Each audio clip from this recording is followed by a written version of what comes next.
രാജ്യത്തെ പ്രമുഖ രാഷ്ട്രീയ പാർട്ടികൾക്ക് ഈ സാമ്പത്തിക വർഷം ലഭിച്ച സംഭാവനകളുടെ കണക്ക് പുറത്തു വരുമ്പോൾ ബി.ജെ.പിയിലേക്ക് രാജ്യം ഭരിക്കുന്ന രാഷ്ട്രീയ പാർട്ടിയായ ബി.ജെ.പിയിലേക്ക് ഒഴുകിയെത്തിയത് കോടികളാണെന്ന് കണക്കുകൾ വ്യക്തമാക്കുന്നു. ഇലക്ട്രൽ ബോണ്ട് നിരോധനമൊന്നും ബി.ജെ.പിക്ക് സംഭാവന നൽകുന്നതിനെ ബാധിച്ചില്ല എന്നാണ് കണക്കുകൾ സൂചിപ്പിക്കുന്നത്. സംഭാവനകളുടെ കാര്യത്തിൽ ബി.ജെ.പിയുടെ 7 അയലത്തെത്താൻ രാജ്യത്തെ പ്രധാന പ്രതിപക്ഷ രാഷ്ട്രീയ പാർട്ടിയായ കോൺഗ്രസിന് സാധിച്ചില്ല എന്നും കണക്കുകളിലൂടെ വ്യക്തമാവുകയാണ്. നമുക്ക് വിശദമായി ആ കണക്കുകളൊന്ന് പരിശോധിക്കാം. ഇലക്ട്രൽ ബോണ്ട് സുപ്രീം കോടതി റദ്ദാക്കിയിട്ടും 2024-25 സാമ്പത്തിക വർഷത്തിൽ ബി.ജെ.പിയുടെ വരുമാനത്തിൽ 53% വർധനയാണ് രേഖപ്പെടുത്തിയത്. ഇലക്ട്രൽ ട്രസ്റ്റുകൾ വഴിയും കോർപ്പറേറ്റ് സംഭാവനകളിലൂടെയുമാണ് പാർട്ടിയുടെ വരുമാനത്തിന്റെ സിംഹഭാഗവും എത്തിയിട്ടുള്ളത്.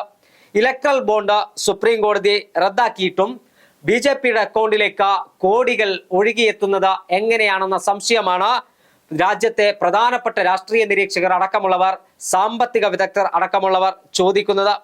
ബി.ജെ.പിക്ക് ലഭിക്കുന്ന ഫണ്ടിൽ ഒരു കുറവും ഇലക്ട്രൽ ബോണ്ടിന്റെ നിരോധനം മൂലം ഉണ്ടായിട്ടില്ലെന്നാണ് കണക്കുകൾ വരുന്നത്. പദ്ധതി നിർത്തലാക്കിയ ശേഷമുള്ള ആദ്യ പൂർണ്ണ സാമ്പത്തിക വർഷമായ 2024-25 പാർട്ടിയുടെ വരുമാനത്തിൽ വൻ വർധനയാണ് രേഖപ്പെടുത്തിയതെന്നാണ് ഒരു ദേശീയ മാധ്യമം റിപ്പോർട്ട് ചെയ്യുന്നത്. വെള്ളിയാഴ്ചയാണ് തെരഞ്ഞെടുപ്പ് കമ്മീഷന് ഈ കണക്കുകൾ കൈമാറിയത്. ബി.ജെ.പി സമർപ്പിച്ച സംഭാവന റിപ്പോർട്ട് പ്രകാരം 6073 കോടി രൂപയാണ് ഈ സാമ്പത്തിക വർഷം ബി.ജെ.പിക്ക് ലഭിച്ചത്. മുൻ വർഷം അത് 3967 കോടി രൂപയാണ്. അതുമായി താരതമ്യം ചെയ്യുമ്പോൾ 53% വർധനമാണ് ഉണ്ടായിരിക്കുന്നത്. 2023-24 വർഷത്തിൽ ലഭിച്ച തുകയുടെ 42% ഇലക്ട്രൽ ബോണ്ട് വഴിയായിരുന്നു ബി.ജെ.പിക്ക് ലഭിച്ചത്. എന്നാൽ ഇലക്ട്രൽ ബോണ്ടുകൾ സുപ്രീം കോടതി നിരോധിച്ചതിന് ശേഷവും ബി.ജെ.പിക്ക് സംഭാവന എത്തുന്നതിൽ യാതൊരു തടസ്സവും ഉണ്ടായിട്ടില്ല. നീണ്ട 60 വർഷക്കാലം രാജ്യം ഭരിച്ച കോൺഗ്രസ് ബി.ജെ.പിയുമായി താരതമ്യം ചെയ്യുമ്പോൾ സംഭാവനയുടെ കാര്യത്തിൽ ബി.ജെ.പിയുടെ 7 അയലത്ത് എത്തിയിട്ടില്ല എന്നതാണ് വസ്തുത. രാജ്യത്ത് കോൺഗ്രസ് ഭരണം കൈയാളുമ്പോൾ പോലും കോർപ്പറേറ്റുകളും വൻകിട കുത്തക മുതലാളിമാരും ഇത്തരത്തിൽ പാർട്ടിക്ക് സംഭാവന ചെയ്തിട്ടില്ല എന്നതും മുൻകാല ചരിത്രമാണ്. ഇലക്ട്രൽ ട്രസ്റ്റുകൾ വഴിയാണ് ബി.ജെ.പിയുടെ വരുമാനത്തിന്റെ പ്രധാന പങ്കും എത്തിയിരിക്കുന്നത്. വിവിധ സ്രോതസ്സുകളിൽ നിന്നായി ഇലക്ട്രൽ ട്രസ്റ്റുകൾ സമാഹരിച്ച 3811 കോടി രൂപയിൽ 3112 കോടി രൂപയും ബി.ജെ.പിക്കാണ് നൽകിയത്. ബാക്കി ലഭിച്ച തുകയിൽ 2961 കോടി രൂപ കമ്പനികളിൽ നിന്നും വ്യക്തികളിൽ നിന്നുമായി പാർട്ടി സമാഹരിച്ചതാണ്. പ്രമുഖ കോർപ്പറേറ്റ് സ്ഥാപനങ്ങളാണ് ബി.ജെ.പിയുടെ ദാതാക്കളുടെ പട്ടികയിൽ മുൻപന്തിയിൽ തന്നെയുള്ളത്. സിറം ഇൻസ്റ്റിറ്റ്യൂട്ട് ഓഫ് ഇന്ത്യ 100 കോടി രൂപയും, റുങ്ത സൺസ് പ്രൈവറ്റ് ലിമിറ്റഡ് 95 കോടി രൂപയും, വേദാന്ത ലിമിറ്റഡ് 67 കോടി രൂപയും ബി.ജെ.പിക്ക് നൽകിയിട്ടുണ്ട്. ഇവരെ കൂടാതെ Macrotech Developers, Lotus Home Textiles, ITC Limited, Mankind Pharma, Hindustan Zinc Limited തുടങ്ങിയ വൻകിട കമ്പനികളും പാർട്ടിയുടെ പ്രധാന സംഭാവന ദാതാക്കളാണ്. കഴിഞ്ഞ 5 വർഷത്തിനിടയിൽ ബി.ജെ.പിക്ക് ലഭിച്ച ഏറ്റവും ഉയർന്ന സംഭാവനയാണിത്. 20,000 രൂപയ്ക്ക് മുകളിലുള്ള വ്യക്തിഗത സംഭാവനകളുടെ വിവരങ്ങളാണ് ഡിസംബർ 8 സമർപ്പിച്ച റിപ്പോർട്ടിലുള്ളത്.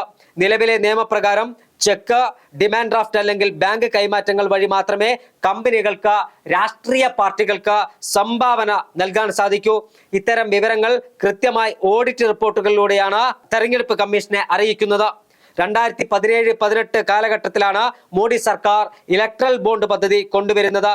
രാഷ്ട്രീയ ഫണ്ടിങ്ങിലെ കള്ളപ്പണം തടയാനും ഡിജിറ്റൽ ഇടപാടുകൾ പ്രോത്സാഹിപ്പിക്കാനുമാണ് ഇതെന്നായിരുന്നു അന്നത്തെ ധനമന്ത്രിയായിരുന്ന അരുൺ ജെയ്റ്റ്ലിയുടെ വാദം. എന്നാൽ ദാതാക്കളുടെ വിവരങ്ങൾ രഹസ്യമാക്കി വെക്കുന്നത് ജനാധിപത്യ വിരുദ്ധമാണെന്ന് കണ്ടെത്തി 2024 ഫെബ്രുവരിയിൽ സുപ്രീം കോടതി ഈ പദ്ധതി റദ്ദാക്കുകയായിരുന്നു. പദ്ധതി നിലനിന്നിരുന്ന കാലയളവിൽ ബോണ്ടുകൾ വഴി 16,000 കോടി രൂപയിൽ ഭൂരിഭാഗവും ബി.ജെ.പിയുടെ അക്കൗണ്ടിലേക്കാണ് എത്തിയത്. വരവ് 3 ഇരട്ടി വർദ്ധിച്ചു എന്നാണ് കണക്കുകൾ സൂചിപ്പിക്കുന്നത്. ഇലക്ട്രൽ ബോണ്ട് സംവിധാനം സുപ്രീം കോടതി നിർത്തലാക്കിയ ശേഷം ട്രസ്റ്റുകളിലൂടെ പാർട്ടികൾക്ക് പണം ലഭിക്കുന്നത് 3 ഇരട്ടി വർദ്ധിച്ചെന്നാണ് കണക്കുകൾ വ്യക്തമാക്കുന്നത്. ആകെ സംഭാവനയുടെ 80% ബി.ജെ.പിക്കാണ് ലഭിച്ചത്. കോൺഗ്രസിന് 8% മാത്രമാണ് ലഭിച്ചത്. അതായത് ആകെ ലഭിച്ച തുകയിൽ 299 കോടി രൂപ കോൺഗ്രസിന് ലഭിച്ചു. രാജ്യത്തെ മറ്റ് രാഷ്ട്രീയ പാർട്ടികൾക്കെല്ലാം കൂടി 400 കോടി രൂപയും ലഭിച്ചിട്ടുണ്ട്. ടാറ്റ ഗ്രൂപ്പ് കമ്പനികളുടെ അടക്കം സംഭാവന ലഭിച്ചത് പ്രോഗ്രസീവ് ഇലക്ട്രൽ ട്രസ്റ്റ് 914 കോടി രൂപ നൽകിയതിൽ 80%വും BJPക്കാണ് ലഭിച്ചത്. അതായത് രാജ്യം ഭരിക്കുന്ന രാഷ്ട്രീയ പാർട്ടിയായ BJPക്ക് രാജ്യത്തെ പ്രധാന കുത്തകകളും രാജ്യത്തെ പ്രധാന വ്യവസായികളും മുതലാളിമാരും വാരിക്കോരി സംഭാവന ചെയ്തു എന്നാണ് കണക്കുകളിലൂടെ വ്യക്തമാകുന്നത്. കഴിഞ്ഞ 11 വർഷമായി രാജ്യം ഭരിച്ചുകൊണ്ടിരിക്കുന്ന BJPക്ക് ഇത്തരത്തിൽ കുത്തക മുതലാളിമാർ വാരിക്കോരി സംഭാവന നൽകുന്നത് എന്തിനാണെന്ന ചോദ്യമാണ് രാഷ്ട്രീയ നിരീക്ഷകർ ഉന്നയിക്കുന്നത്. നീണ്ട 60 വർഷക്കാലം രാജ്യം ഭരിച്ച കോൺഗ്രസിന് ലഭിക്കാത്ത തരത്തിലാണ് 11 വർഷമായി രാജ്യം ഭരിക്കുന്ന BJPക്ക് സംഭാവന ലഭിച്ചുകൊണ്ടിരിക്കുന്നത്. ഇത് എന്തിന് എന്ന ചോദ്യത്തിന് ഉത്തരം പറയാൻ BJPയുടെ ദേശീയ നേതാക്കൾ അടക്കമുള്ളവർ ബാധ്യസ്ഥരാണ്. പക്ഷേ അത്തരമൊരു ചോദ്യം ആ ദേശീയ നേതാക്കന്മാരുടെ മുഖത്ത് നോക്കി ചോദിക്കാൻ ഇന്ന് മാധ്യമ പ്രവർത്തകർ തയ്യാറാകുന്നില്ല എന്നതാണ് ഖേദകരമായ വസ്തുത. എന്തായാലും കോർപ്പറേറ്റ് മുതലാളിമാർക്കും വൻകിട കുത്തകകൾക്കും വേണ്ടി അവരെ പ്രീതിപ്പെടുത്തുന്ന ഭരണം നടത്തുന്നതിനാണോ പാരിതോഷികമായി ഇത്തരത്തിൽ കോടികൾ നൽകുന്നത് എന്ന സാധാരണക്കാരായ വോട്ടർമാർ ചോദിച്ചാൽ അവരെ കുറ്റം പറയാൻ കഴിയില്ല.